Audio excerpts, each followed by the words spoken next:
All right, we are recording live. What's up? This is BP from BP Crypto Nuggets, and we have a very, very special guest today, which is they call him Big Lou because he is my mentor. He is the guy that actually got me started into investing into crypto. Some of you guys call me as your mentor. Well, I'm not really. I guess I may know a little bit, but I just copy whatever he says. So, Big Lou, thank you for having me here. Share a little bit about if you instead of me explaining who you are, share a little bit about you, how you got started in crypto, and just whatever you feel. Hey Brian, man, I'm so excited to be on your show, man. Yeah.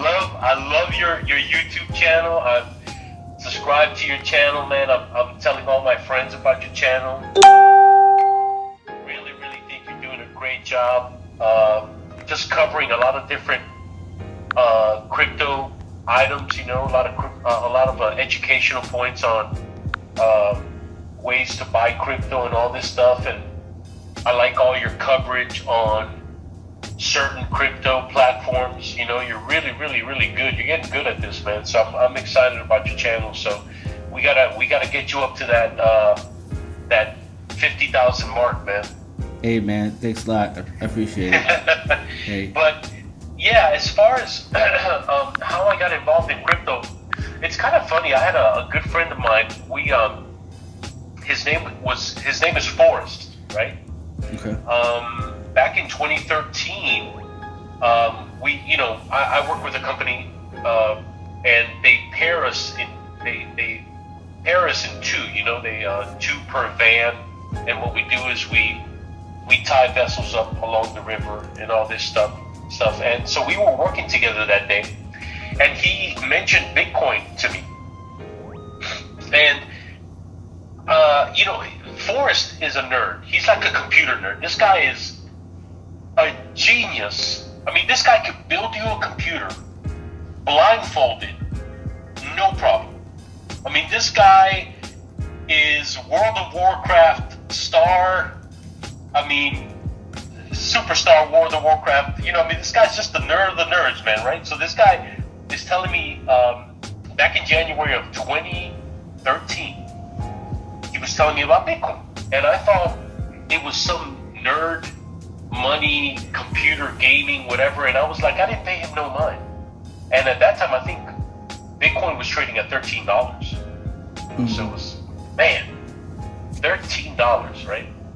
So April comes along, and all of a sudden, that's when we had that first spike in Bitcoin up to about $265. And Forrest occasionally mentioned, hey, did you see the price of Bitcoin? I said, no, but I didn't really care. He said, yeah, it spiked up to $265. And I was like, wait, what? Was this the same thing you were telling me about that was worth $13? And now it's worth $265? And he goes, yeah. I said, oh, okay, so tell me a little bit more about this. So I asked him about it. And I asked him, how can I make money with this? And so he starts getting technical, nerdy, communicative language that I just didn't understand. I said, Forrest, pretend you're talking to a 6-year-old and explain to a 6-year-old how you can make money with Bitcoin. He says, sure, okay. So you buy this box, right? You take the cord and you plug it into the wall outlet, right? And then in front of this box, you've got an on and off button. You press on, and you just make sure you get online, and you connect to the Bitcoin network, and while you sleep 24/7, you're making money.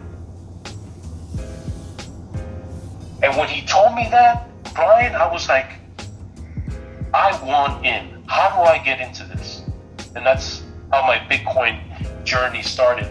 I actually bought my first ASIC in late 2013. How much was Bitcoin when you bought it? Oh, man. Well, I didn't buy Bitcoin. Well, my first Bitcoin I purchased was $69. Whoa! Yeah, that was my first Bitcoin purchase I ever made, was $69. Oh my gosh. Of course, I didn't have the long-term perspective that I have now, right? Because I was a newbie back then, When it got to $90 or 110 or something, I was so excited I sold. Wow. But I remember one time, that was my first purchase. Actually, it was $69. That was pretty cool. And you look at Bitcoin's price right now. Where is it? Like 39,000. So yeah. So I didn't have a long-term outlook. I was very short-sighted back then. So I bought my first ASIC and I started mining Bitcoin. And then I asked Forrest, look, could you help me set up some miners for Litecoin? And so I started mining Litecoin, and that's how I got involved. Brian, of course, after 2013, that was the first bull run that I experienced. In 2014, everything started selling off. So my electricity bill was $300 a month. So wow. It got big. The price of Bitcoin came below the $300 threshold for my electricity bill. So I stopped mining Bitcoin, and I sold my miner, got out of that, and then I just started buying crypto. From that point on, I just never looked back. Coming in contact with Bitcoin was like a game changer in just the financial, technological aspect of what it was. It just blew my mind. So that's how I got involved with Bitcoin. Through a good friend of mine at work. Isn't it real quick? I heard audio, like I heard a video back in 2017 how Bitcoin, the way Satoshi created Bitcoin is that every 4 years it does like some type of token burn, some kind of mining thing, to where that's why a lot of these traders, they keep saying, oh, Bitcoin is not going to happen the same as the last one. But there's one guy, some like programmer, he was like, well, but a lot of people don't realize that nothing can stop Bitcoin because it's programmed in technology of the coding, that the value of Bitcoin is going to continue increasing every 4 years until 2145. Do you know anything about that? Because I don't hear that many people talk about that. Like I heard that one person say that. Like, how come people don't understand? How come people don't bring up that they bring up that Bitcoin's going to go to zero because of whatever the market is, but a lot of these FUD people, but they don't really bring up about what that programmer was saying. I'm like, why would you why? Obviously you don't know about about the mindset of how these programmers talk. I mean, do you know, can you recall what I mean by that? Or yeah, well, a lot of people don't understand this. Okay, the Bitcoin halving is the key to this market. Now that may change, a couple of years into the future. I don't know, but right now the Bitcoin halving is key to the cycle pattern with this crypto ecosystem. Okay, with this crypto market, and a lot of people don't understand that. A lot of people, they don't see the Bitcoin halving. They don't do enough research. They don't educate themselves. But the Bitcoin halving basically happens every 4 years. And Satoshi Nakamoto, the pseudonym name for the creator of Bitcoin, it's within the code that he wrote where he made Bitcoin to become like a deflationary currency over time. Not so in the beginning, but in the long term, you're right. The year 2140, I think it is, 2140, is when the last Bitcoin is going to come out. So there's only going to ever be 21 million Bitcoins available in the life of Bitcoin, right? But the network that secures Bitcoin and that validates all the transactions, the miners that do that with their ASIC computers, right? They have to get rewarded for doing this. So the network releases so many Bitcoins every day, every year, to pay the miners, and this amount gets cut in half every 4 years. And this is what gives Bitcoin that cycle pattern of every 4 years. You have a bull run, and then you have a major sell-off after the bull run, and then you have another 2 years where the market is starting to come off of that bottom, and then you have the Bitcoin halving again, and then after the Bitcoin halving, you have another bull market run, right? So let me break it down in the years, right? So in 2013, when I came into the market, I had no idea that was a post Bitcoin halving year. And that was the first bull run year that I ever experienced. I had no idea of cycle patterns. Of course, Bitcoin had only been out for just a couple of years. So in 2012, Bitcoin had its first Bitcoin halving, and every 10 minutes, 50 Bitcoins would come out into the network 24/7, 365 days a year, like clockwork, based on the code, right? Can't change it. And when 2012 comes along, that's the first Bitcoin halving. That 50 Bitcoin that comes out into the network every 10 minutes now gets cut in half to 25. And so in 2013, after the Bitcoin halving, we had a bull run. And so 2014, we had a major sell-off. 15 and 16 was a corrective accumulation phase, right? And then in 2016, you had the Bitcoin halving, and then what happens in 2017? You had a bull run, right? Because the amount of Bitcoin that is available is getting cut in half. So a supply-demand issue, so it's going to drive the price up. So after 2017, what happens in 2018? You had a massive sell-off, right? What I call the cliff. When that cliff comes, you don't want to be walking past the cliff because you're going to fall right off the cliff, right? So in 2018 was the massive sell-off. 2019, 2020 was the corrective accumulation phase. 2020 was the third Bitcoin halving, right? So 2021, what's going to happen this year? This is the bull run year. So it's a beautiful pattern. But when you hear people saying, analysts, and I respect a lot of these analysts because they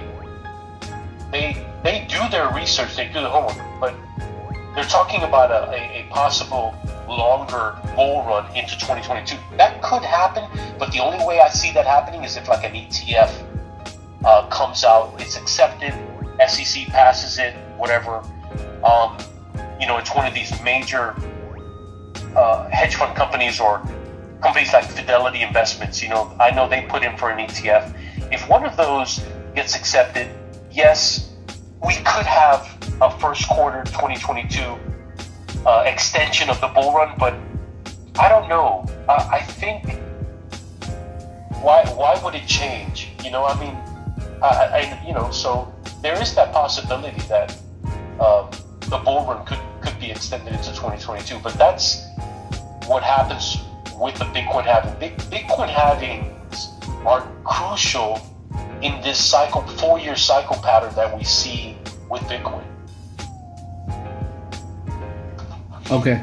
Does that answer your question? Or? Yeah, that definitely answers my question. And so that's what one of the guys in my group, a lot of them, they keep asking, like, how can you say that crypto is going to go up? a lot of the people that are new in crypto, they always need affirmation after affirmation, because like, I may tell them like, hey, diamond hands, don't sell your coins. At the end of this bull run, it's going to go up. But then of course they're reading all these articles, they're listening to all these newbies, they're like, oh man, everything is not going to go like what they say. Don't follow the past trends and stuff. How, I guess, for listeners, because a lot of people that are listening right now are people that have put their whole life savings, or they put a lot in, and I guess everything that happened a couple of months ago, it really made them nervous. And so I had a friend of mine, she keeps telling me, I told you, take out everything before it's too late. And so what are some not words to coddle them, to comfort them, maybe some words where be like, okay, here's some words that will give you confidence. Here's some facts. Here's some bullet points. Here's some nuggets to where, no matter what people say, always remember this. That's how you know that we're in a bull run, or something like that. And maybe explain in the concept of, there's the Bitcoin super cycle, and then there's the crypto altcoin super cycle, so people could understand. Because some of these guys in crypto, they really don't believe that their portfolio is going to go up potentially 10, 20, 30x in the next 5 months, because they haven't seen that. So explain on the aspect of how every bull run, how you even was telling, our friend Javier, because I remember Javier, he told me, you told Javier to invest in S&T, and then I invested in S&T because he told me about 7 months before the bull run 2017, because it took so long. I had my S&T not moving for like 5 months. I sold like half of it, and then at the last month and a half it shot up, and I'm like, man, I should have listened to Big Lou. What would you tell? What would you tell the people that are listening that has a diversified portfolio, and they're like, okay, is it really going to go up? And maybe how can you break it down from like a technical standpoint, and from an experience standpoint, from like an OG whale, Well, for one thing, what should give any investor the confidence in this market is, number one, the technology. I mean, think about it, Brian. When did you ever think you could send money anywhere in the world without a third party involved, and you don't have to trust the mechanism that you're using to send those funds to get from point A to point B? The trust issue is no longer there because it's off of code. And the transaction you're sending is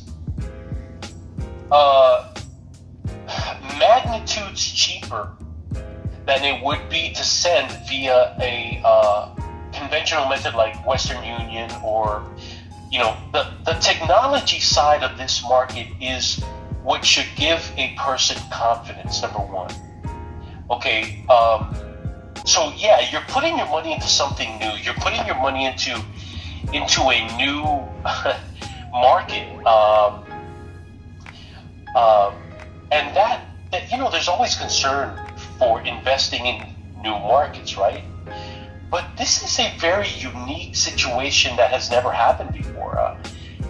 Third parties, you no longer need a third party to get your money to where you want to get it to, and the cost is insignificant, right? Mm-hmm. Like I know if you were to send, say, and I'm just using this for an example because in reality, it really is extremely, extremely cheap. Like if I was to send, say, Kin, right? Kin is a platform that is in the social ecosystem genre, right? Or niche. If I were to send Kin anywhere in the world, the cost of sending Kin is it's just insanely low. Like if I were to send $100,000 of Kin from point A, say from the United States to Japan, $100,000, it will only cost you maybe 2 cents, and I may stand corrected, It could be a little bit more, it could be a little bit less, but it's insignificant. The technology that we are witnessing should give you the confidence to know that you're in a market that is growing at such an incredible speed. I mean, you are now seeing, major institutions accepting Bitcoin. And along with accepting Bitcoin, they are looking at these other platforms. The XRP, the Ripples, the Cardanos, right? They're looking at the Solanas. They're looking at all these top-rated, ranked digital platforms. They're not just looking at Bitcoin. Bitcoin is like the store of wealth. It's like the gold, right? They're comparing Bitcoin to gold. So when anybody comes into this market, they should look at the technology and know, you know what? This is different. It's not. There's no company in the world that can give me the freedom and the privacy that I can get via the crypto market. It's just not happening. Why? Because these companies, banks, institutions, they want to make their money, and they will charge for that, right? The beautiful thing about Bitcoin and other platforms is that it really does help the person that is at the lowest possible, how would you call it, social status, or the poorest of the poorest. I mean, think about this, Brian. This is mind-boggling. A farmer in Africa, South Africa, who averages $200 a year. Think about this. He makes about $20 a month. That farmer most likely has a mobile device. That farmer who makes $200 a year has the ability to plug into this monetary network, just like you and I can. And they can purchase these digital assets and become part of this monetary system. And that is life-changing. That is, like, it blows my mind. Where in the world can you do that with conventional markets? You can't. That farmer does not have the ability to buy Class A shares of a major company like a Google when it first came out, or Facebook. No, big money has that ability, not the little people.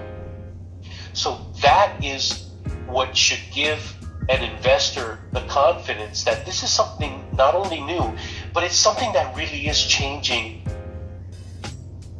the financial lives of many people all over the world. So that's one aspect. The other aspect is,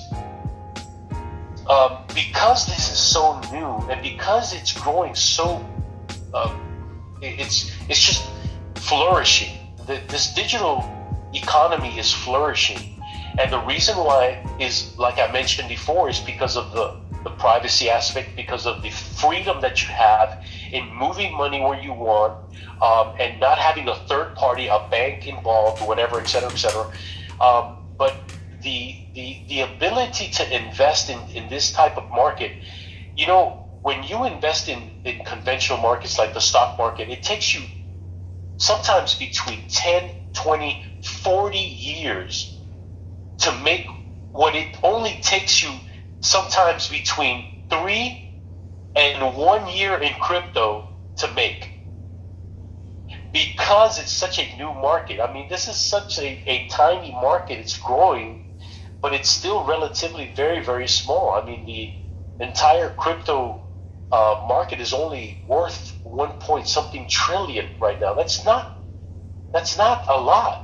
I think Facebook's market cap is probably what the total crypto market cap is worth. I could be off a little bit, but so it's still relatively a small, growing market sector. So that should give the investor more confidence as well, right? But those are the key things. Investing in this market why would you? Well, those are two main reasons that would give me confidence. It's a new market. It's helping people, and you're not going through the conventional system. You're going through a system that's mostly birthed from grassroots. It's birthed from just people. Satoshi Nakamoto, whether it was one person or a group of people, they opened up Pandora's box, and it was a Pandora's box to freedom and privacy and just creativity. I mean, these digital assets are not asking for the permission of any company or institution or government to do what they do. It's just being done. Why? Because it's now possible to do it. And the key and the person who got that started was Satoshi Nakamoto. But I don't know. Does that answer your question as far as people having confidence in getting in this market? Yeah, that does. That does. And then let's go ahead and talk to. There's so many questions I do want to ask. But because it's good that we had this introduction so people could really understand. Like, okay, this guy is definitely an OG trader, and because he started buying Bitcoin when it was at $69 in 2013. So now that we are convinced that you are a OG investor, let's go to the next topic about kin, because the name of this interview is interview with an OG kin whale. That's right. So the question is, why kin? I've been screaming, I've been pounding the table to all my friends and telling them about kin, and a lot of times they want me to give them some technical answer, and my response is, I don't know. I just do what Big Lou says. So just stop asking questions and just trust the expert. But this is perfect. This is good because you'll be able to break it down in maybe kin in a tokenomic standpoint. Why? Like, talk about how you did the research. I remember the time we had this conversation. You said, brother, I do this full time. I study crypto. I read all the white papers in 2018, and I saw that kin was the only one that's really doing something, and that's why I invested in kin. And like, kind of break it down of if I know you're not, but if you were a kin salesperson, how would you sell the audience of why they should invest in kin versus all the 5,000 cryptos? Oh man. Okay. Well, for one thing. I mean, one of the things that I loved about kin when it came out, I wasn't totally sold on kin, Brian, when it first came out. I wish that I would have caught it when it was when it first did come out, but I didn't do enough research on it. So a couple of months went by when it first came out, and I had a lot of friends from co-workers that were telling me about kin, and I didn't pay no money. But then I was like, you know what? Let me research this thing, and I want to read for myself. So I got in there, started reading on it, and I loved. Ted Livingston was one of the co-founders for the Kick app, and when I saw Ted Livingston and everything that he was explaining as to why they wanted to get into the crypto world and start what is known today as kin, KIN.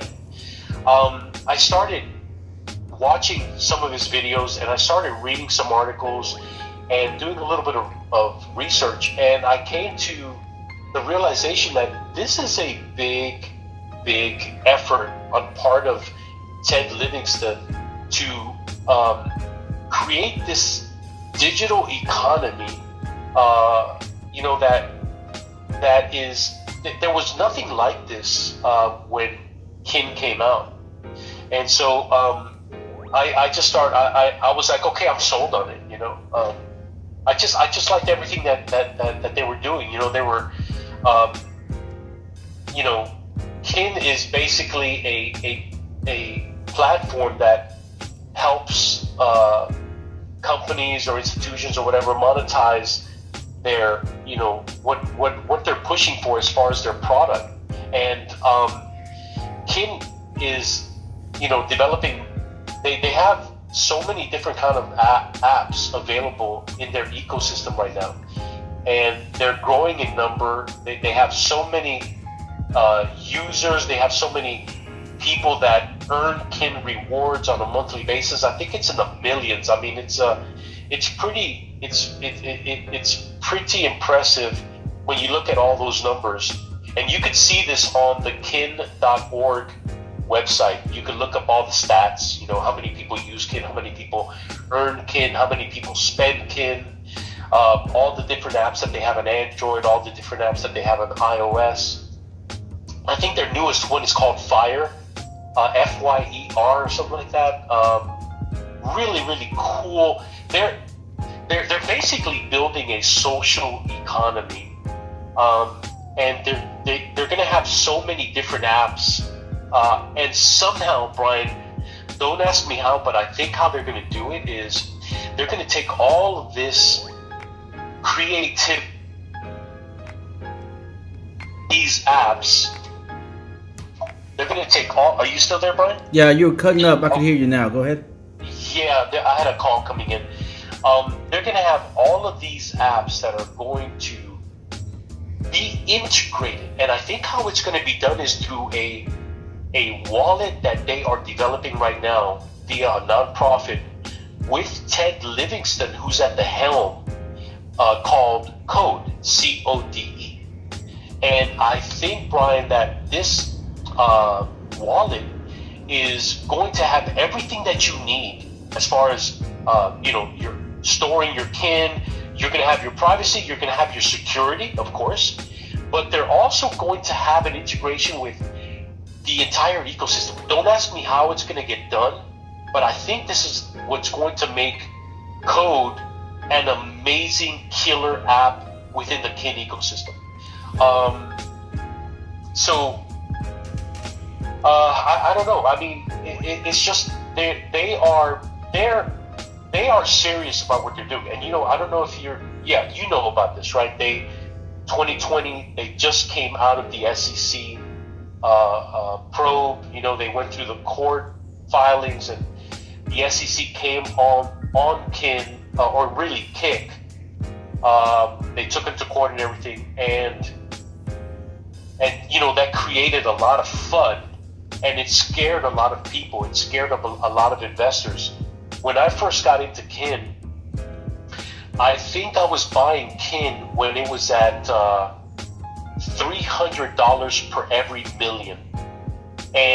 But what I didn't realize was when I got into Kin, I got into Kin the first year of the bear market. So 2017 was the bull market, right? 2018 was the sell-off. That's when I started purchasing my Kin. And I still didn't understand the 4-year Bitcoin pattern. And I didn't know that 2018 was a bear market sell-off. But I was buying Kin. And I was buying Kin, when it was at 300 per million, it started, going down, of course. And believe it or not, Brian, I was buying all the way down to right after the SEC came down on Kin. The price of Kin went down to an amazing $2.20 something or so per million. Mm-hmm. Yep. So I was buying from 300 per million all the way down. It went down to like 250. I bought it 250. It went down to 175. I bought it 175. Everybody thought I was crazy. It went down from 175 to 100. I bought some more. It went back down to 75. I bought some more. 50. I bought some more. When it got to 50 per million, I was really like wondering, okay, should I keep buying? I mean, this thing keeps it's continuing to go lower and lower. Now, everything that I knew about Kin, nothing changed. They were still rolling out their plan. It didn't matter that the SEC was on them. They were still focused. I mean, they were a champ in staying focused with the game plan. They did not deviate from that at all. I mean, so thank God, right? So the price of Kin started dropping even further. A lot of people got really scared with the SEC, and I think at the bottom of 2020, Kin got to a low of $2 per million. Now, I didn't buy then, but when it came back up to a $4 price range per million, I thought to myself, you know what? I'm gonna get some more Kin, and I'm glad I did. I'm glad I bought some because everybody thought I lost my mind because they always say don't catch falling knives. Why? Because you get cut, right? You've heard that phrase, right? Yep. Okay, but you know how you circumvent that? You know the only way that you could catch falling knives and not get cut? You know how that is? How? If you know how to juggle. Yep. So if you're a juggler, man, look, anything can come down. You can just get it, toss it back up. Once you understand your position in your investment portfolio and you're diversified, right? You don't put everything into one platform, right? You diversify yourself so that you can. You know that, Brian. You've got a well diversified portfolio yourself. You diversify yourself so that you manage your risk, and so that's what I was doing. But with diversifying your portfolio, you also want to cost average into positions that are falling, right? So that's what I was doing. I was cost averaging into Kin as it kept going lower and lower. Why? Because when Kin does eventually correct, you're going to see that that gain come into your portfolio from cost averaging into your position. So just overall, Kin is just a beautiful ecosystem to be a part of. Well, that's awesome. That's good. So what if so my next question is kind of going on that is I've noticed that it's like I'm thinking the reason why you're telling people to buy you're telling other people to buy Solana, you tell other people to buy all these other because you share with me your portfolio, but I guess the reason why you're bullish on Kin also too is also because of the market cap is a lot lower compared to if you buy Bitcoin, Ethereum, it will not do 100x. Can I mention something real quick? Yeah. Another reason why Kin is so beautiful is this. They are constantly looking at ways to improve their network. Are you aware of that? Now, so let me explain. Okay. Yeah. Go ahead. Let me explain to you how. When they first came out, they went with Ethereum, correct? They were under the ERC20 token category, right? Yeah. Well, Ethereum was not going to scale to the growth that Kin was seeing in the future. And guess what happened? They went with Stellar, the Stellar blockchain, right? Yeah. They went with Stellar because Stellar transactions were faster. There were some benefits in going with the Stellar protocol, right? Because Stellar is connected with Ripple or not connected with Ripple, but they came from the Ripple protocol somewhat, right? I believe so. And so their transaction capabilities were faster. I think Ripple handles maybe 1,700 transactions per second. So this is probably why they went with Stellar. But guess what? Stellar was not going to grow. Stellar was not going to give them the growth that they needed. So what did they do? They went with Solana. Solana handles up to between 50 to 70,000 transactions per second. So they went with the Solana blockchain. You know what that says to me, Brian? That says to me that they are constantly looking in how they can improve their platform. And not only that, but they see the numbers, they see the growth, they see that that their social platform is going to explode, right? Right. They want to make Kin the most used cryptocurrency in the world. Right. And believe it or not, I don't know if you could correct me on this, but when Kin had one of the largest migrations in the crypto world from Stellar over to the Solana blockchain. I think it was over 20 million wallets or something like that. I could be wrong, but it was one of the largest migrations ever, and they did it successfully. That's the amazing thing. So that's huge. That speaks incredible volumes to me as to how they're looking into the future. They're just not looking for this hype and getting on the biggest exchanges right now. No. They're looking years out, and that's what I love about Kin. Yeah, that's a good point. Yeah, about that. Yeah, I think it was like 43, 48 million or something like that. There you go. I mean, that's massive. That's insane. It's insane. That's a good point, because a lot of people don't really. A lot of people, they don't see. That's one thing that's really good about you. You have the foresight to connect the dots. You know what I mean? Other people, they'll just probably read an article. Okay, so what? They moved to Solana. So what if they moved a wallet? Who cares about moving a wallet?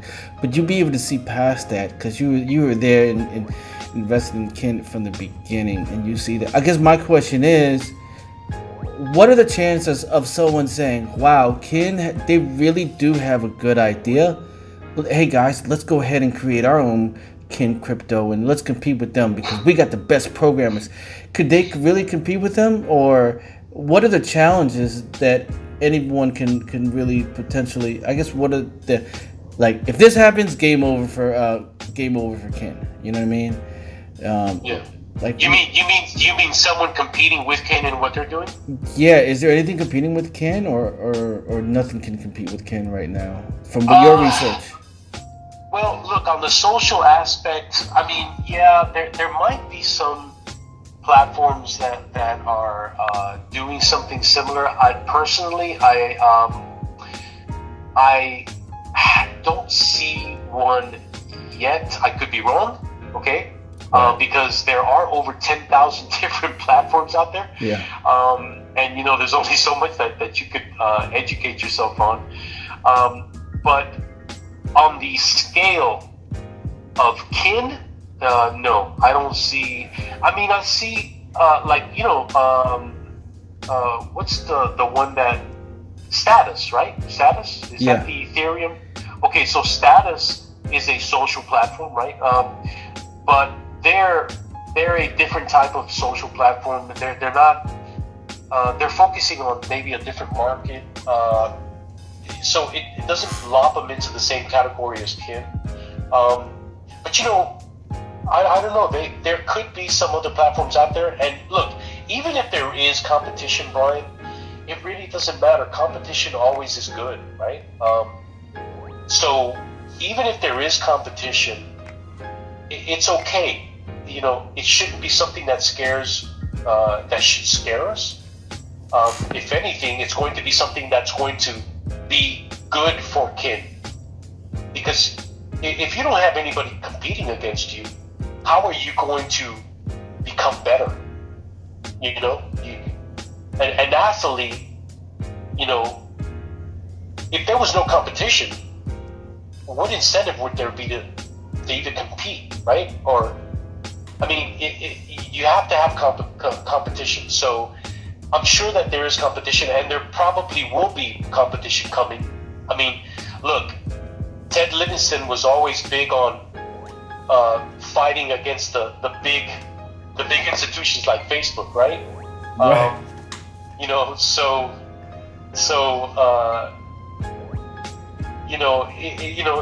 The competition is necessary, and so definitely, I would think that there's probably going to be competition coming against Kin in the future, but it's you want to have a diversity, right? You don't want to have just one. You don't want to have just Burger King, right? You want to have the McDonald's, you want to have Wendy's, you want to have the different hamburger joints that you can go to. And Ken is definitely just going to be one of the best out there. That article that I had shared with you just recently about that was on Medium, talking about how Ken could possibly become a $100 billion platform.